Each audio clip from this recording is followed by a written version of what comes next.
Au début de l'année 2018, l'ingénieur Alain Bornarel, l'architecte et auteur Dominique Gauzin-Muller et moi-même, Philippe Madec, architecte et urbaniste, avons ressenti l'impérieuse nécessité de motiver le monde des bâtisseurs, de leur demander de changer leur manière de faire, celle que le XXe siècle leur avait donné l'habitude de mettre en œuvre, de telle manière de réduire notre impact sur le dérèglement global.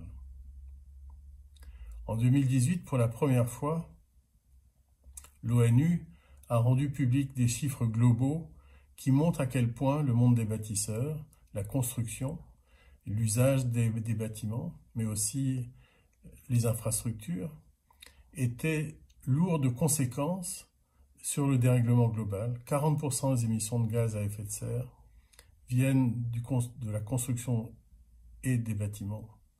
20% sont liés au déplacement. 60% des déchets mondiaux sont issus du bâtiment. Face à cette lourde responsabilité qui était longtemps restée sous le radar de la critique environnementale, il nous semblait utile de nous rassembler de telle manière de prendre une position commune afin de changer non seulement la manière de faire, mais aussi la manière de regarder nos métiers. Pour ce faire, nous avons lancé un manifeste, le manifeste de la frugalité heureuse et créative pour l'architecture et l'aménagement des territoires urbains et ruraux. Très vite, ce manifeste a été rejoint par 1000, 2000, 3000 et aujourd'hui, au mois de mars 2021, nous sommes 12 000 à l'avoir signé. Chaque jour apporte son lot de signatures. Ce manifeste est donc devenu un mouvement porté par des groupes locaux, mais aussi des groupes nationaux, des groupes que l'on trouve à la fois en Afrique du Nord, au Maroc et en Algérie, en Belgique, en Suisse, mais aussi en Asie, au Cambodge, au Vietnam et tout récemment à Taïwan. Nous avons choisi le mot frugalité parce que nous voulions trouver un mot positif qui nous permette de porter le nouveau récit nécessaire pour penser l'avenir de l'établissement humain, notre manière d'agir pour fabriquer l'établissement humain de demain. Frugalité s'est imposée parce que la frugalité parle de justesse, parle d'intelligence de l'action et que frugalité est liée à la notion de fruit.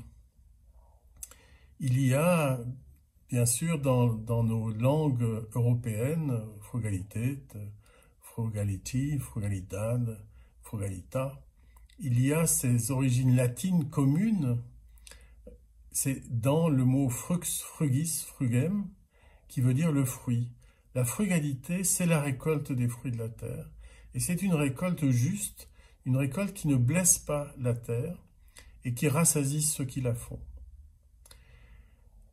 Dans les langues asiatiques, où le mot n'existe pas, pour pouvoir le faire comprendre, il est utilisé finalement un sens lié à frugalité qui est fructueux. En fait, fructueux et frugal ont la même origine et signifient l'action positive qui dit que finalement l'humain n'a pas besoin d'abondance pour être heureux, pour vivre heureux, qu'il lui suffit d'avoir la juste quantité nécessaire à sa vie.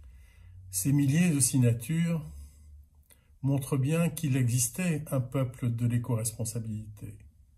Souvent des individus isolés, très engagés, face à la difficulté d'inventer, face à la difficulté de trouver des solutions, face aux assurances, face aux réticences des différentes parties du milieu des bâtisseurs. Mais que ce monde-là, ce peuple-là existait et se retrouve aujourd'hui. Il se manifeste finalement par ce manifeste. Et il s'installe dans une logique de partage, dans une logique d'échange des expériences, ce qui marche et ce qui ne marche pas, ce qui est souhaitable et ce qui l'est moins. Nous avons lancé ce manifeste pour la frugalité heureuse et créative parce que nous étions confiants dans l'abondance des solutions concrètes qui existent déjà pour faire autrement l'établissement humain, pour le construire autrement. Nous avons hérité du modernisme des procédés génériques, à la fois des matières génériques comme le béton, des technologies génériques comme la climatisation, autant de solutions qui finalement nous ont coupés de nos milieux, nous ont coupés de nos cultures. Et nous savons, avec toutes ces solutions qui existent déjà, avec un regard aujourd'hui très différent sur la matérialité répartie dans les lieux, qu'il est possible de regarder autrement la construction du monde de demain. Alors de quelle frugalité s'agit-il? Eh bien, ce sont des frugalités en énergie, des frugalités en matière, des frugalités en technique et des frugalités en territoire. Frugalité en énergie, on le sait bien, la meilleure énergie est celle que l'on n'utilise pas. Et il y a tellement de solutions aujourd'hui liées à la nature qui permettent que les architectures soient économes en énergie. Mettons-les en œuvre. Frugalité en matière, mais oui, il y a tellement de matières qui consomment moins d'énergie que la fabrication du ciment. On se bat à raison contre l'utilisation abusive de l'avion, 2% des émissions de gaz à effet de serre. La fabrication du sac de ciment Portland se trouve entre 7 à 9% des émissions de gaz à effet de serre. Donc regardons les matériaux biosourcés et géosourcés, regardons les fibres, regardons la pierre, regardons la terre, regardons tout ce que finalement nous avons comme matière à portée de main, juste là, sous nos pieds et à côté de nos mains, pour faire et mettre en œuvre cette frugalité en matière. Frugalité en technique. Nous avons hérité, on va dire, un goût pour la technique qui est lié à l'histoire du machinisme moderniste. Le modernisme est très clairement issu d'un intérêt incroyable pour la machine. Nous savons qu'il est possible de ne pas rester dans une logique de high-tech, mais de regarder les choses du côté du low-tech, finalement de solutions technologiques plus simples, qui permettent là aussi de mettre en œuvre des solutions issues de la nature, de telle manière que nos bâtiments, finalement, consomment moins d'énergie, offrent des qualités de vie plus saines et portent moins atteinte à la planète. Et évidemment, frugalité en territoire, parce qu'il ne suffit pas de faire un objet bâtiment réussi. Il faut faire en sorte que la manière dont ces bâtiments s'installent sur leur territoire préserve aussi le territoire.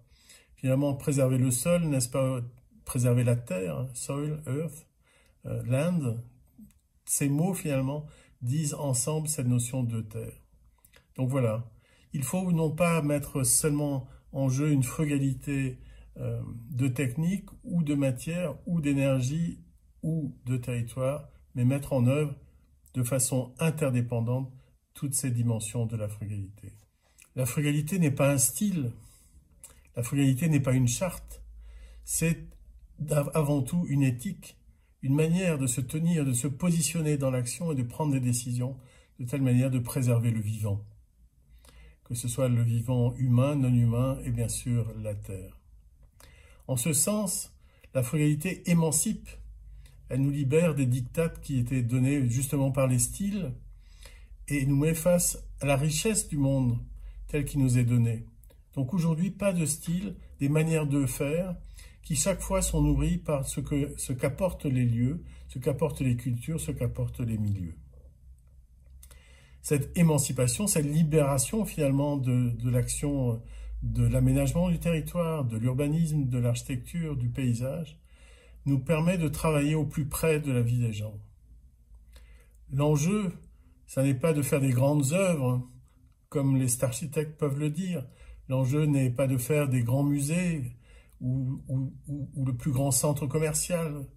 L'enjeu est d'être au plus proche du quotidien de l'architecture, de telle manière que nous, les architectes, les urbanistes, les paysagistes, les aménageurs du territoire, nous accompagnons finalement la vie des humains, du petit homme, disait Alvar Aalto, la vie du petit homme sur Terre.